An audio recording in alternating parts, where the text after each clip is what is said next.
So hopefully I'm not moving too fast. If I am, then do let me know in the chat. Here's some of the biggest traps or mistakes that people make when they're considering this process. And I think I'll be doing you not an injustice, but a disservice by not highlighting these, because by presencing them, then hopefully you won't actually fall into these traps or make these mistakes. One of the biggest mistakes is that people don't know why they want to, they'll say, oh, I want to become a yoga teacher. So I heard you, train yoga teachers, and it's this Inspire program. And as I said before, there's two reasons why people sign up for this program. One is they want to do the internal work. For others, it's you want to become a phenomenal yoga teacher, and both which the program, meets, and I would say, dare I say it, exceeds. But a lot of times people don't know why they want to do a training, especially yoga training. And because of that, they tend to meander around and end up in the kind of, not to say wrong place, but actually not the right place for them, or not the right program for them, which is a bit of a shame, or a lot of a shame, because so much is possible. Tremendous amount of transformation is possible, and from actually connecting with and doing the right work, the right program, the right process. Second one, allured by the sun and sand. So a lot of times I hear people say, oh, I'm going to do a training, and then they'll just skip off to somewhere where there's sunshine and sand, which is wonderful. I love it too.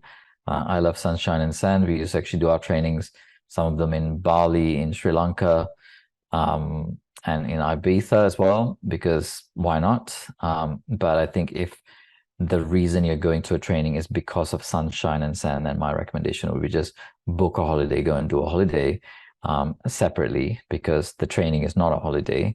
It should not be a holiday. It should actually be, working on something, because you want to make new things possible in your life. So if it's just a holiday, then, you've wasted your money. Or if you're going to a training expecting a holiday and being disappointed because it's not a holiday, well, then it shouldn't be a holiday. So if you want to go for a holiday, go for a holiday. If you want to go for a training, find the best training that's going to give you the results that you're after. Work out what those results are, and then find the training that can deliver that for you. You get what you pay for. So a lot of times I'll hear people say, oh, I'm just going to go off and do this other thing over here or over there. You get what you pay for. I think there was a time when I saw on Groupon, there was yoga trainings for £10, if I'm not mistaken. So I'm sure they'll deliver what you're paying for. But sometimes what I'm getting at is that, sometimes we skimp on certain things. And one thing I've learned over the years, having done lots and lots of different types of trainings in different modalities, not just yoga or yoga teaching,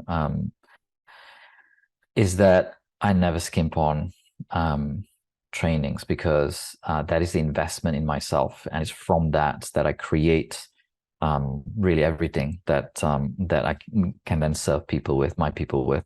So make sure it's the highest quality and you go to the best, because you do get what you pay for. So don't be stingy with yourself, is what I'm saying. We're actually really good at investing or giving to others, but most of us are actually really bad at giving to ourselves. We skimp on ourselves. And actually the best investment I found is making the investment in myself, and for you, it'll be in yourself. Thinking you're not worthy or not enough. If you are here, if you're considering it, either you're here live or you're watching the recording, if you've been thinking about it, then some part of you knows that it is good enough, it is ready, it is worthy. Otherwise, you wouldn't be considering it. So, follow the curiosity that brought you here. As one of my students used to say. Number 5, waiting to be ready. If you're waiting, the universe is waiting for you. So wait no longer. Stop the wait and just start taking the steps. Because the sooner you take the steps, sometimes people come and say to me like, oh, I'll just do it next year or the following year. And, what was it now? 3 years ago, we had the pandemic hit. But you just don't know what's going to happen in the next moment. And I'm not trying to be all doom and gloom, or DNG as we call it here. But I've also learned that, the best time is now. And there's always going to be this thing in the mind that says, oh, but, there's this thing in the way and that thing in the way, and this commitment and that holiday and this other thing that I thought I was going to go and do.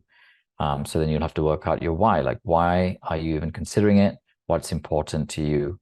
And if you're waiting to be ready, you'll be waiting probably forever. I've also heard a lot of my people come back and say that, I wish I'd just done it sooner. And, I regret waiting. And yeah, well, it's not, I'm not going to force anyone to sign up sooner, but I'm just letting you know now, so you're aware of it.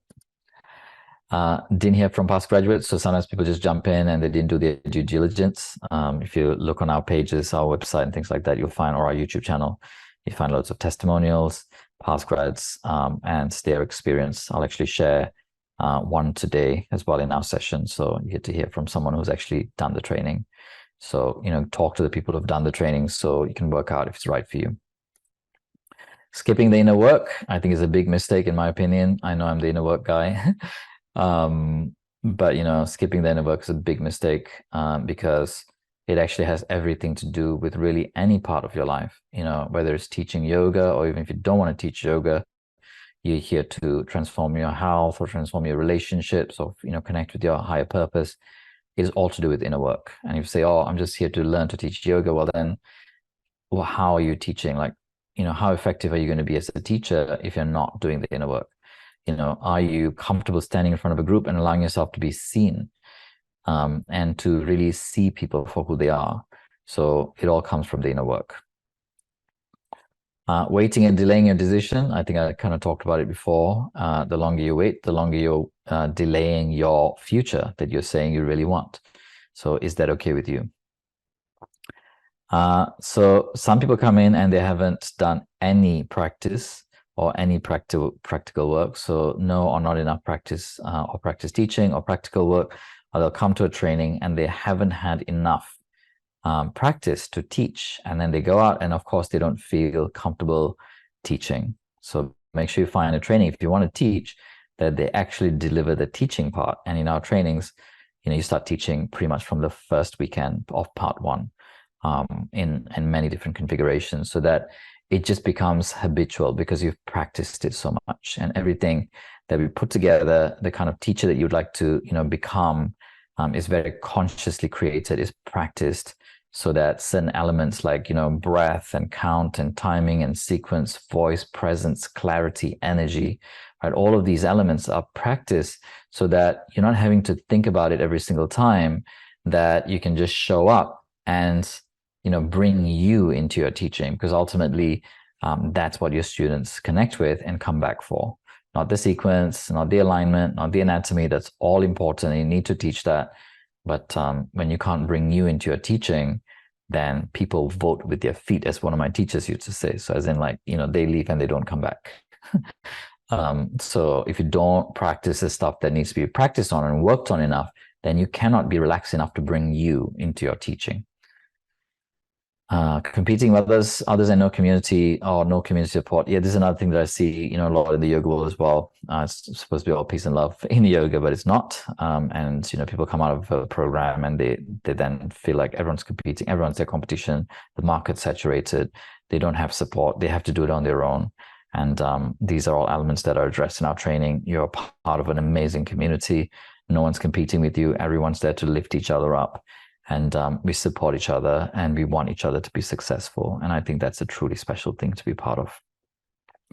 Thinking you're done. This is another trap that we fall into quite often. And I just warn against it or presence it so that you don't fall into it. Sometimes people think, inner work, yeah, I've done some inner work. I've done this or that. And it's like, okay, are you sure? Because we're not doing anything lightly here. This is one of our deepest programs. And dare I say, it could change your life. And it's not just me saying it, it's in every single testimonial in their own words. Not doing your homework before you go and sign up to a training, that's another mistake. I would recommend doing your homework. So coming to a session like this is great because it gives you an understanding of, what is being delivered, but not just that, but more than that, a connection to the person and people that are actually delivering it as well. So make sure you do your homework. A lot of trainings are not embodied. It's just, even if we're purely talking about from a yoga point of view, most places are kind of just talking about making shapes, and alignment is all straight lines in this way or the other. And, it's not about actually coming from the body itself, not, allowing your body to be your teacher, Therefore, it's coming from the head, right? And if you're teaching from head, that's the stuff that actually causes injuries and lack of a connection, of your students to their own body and into their own lives. Therefore, people are just kind of like checked out and walking around like zombies, and your yoga class is not helping get them more present either. Which is a real shame, because you as a yoga teacher have the potential to truly transform people's lives just by showing up and what looks like calling breath in, body postures and a sequence. It's the intention, and one of the intentions is to teach people how to live in their bodies, connect with their bodies. And when people are in their bodies, they really start to step into their power. And I think it's a tremendous gift to give to our students.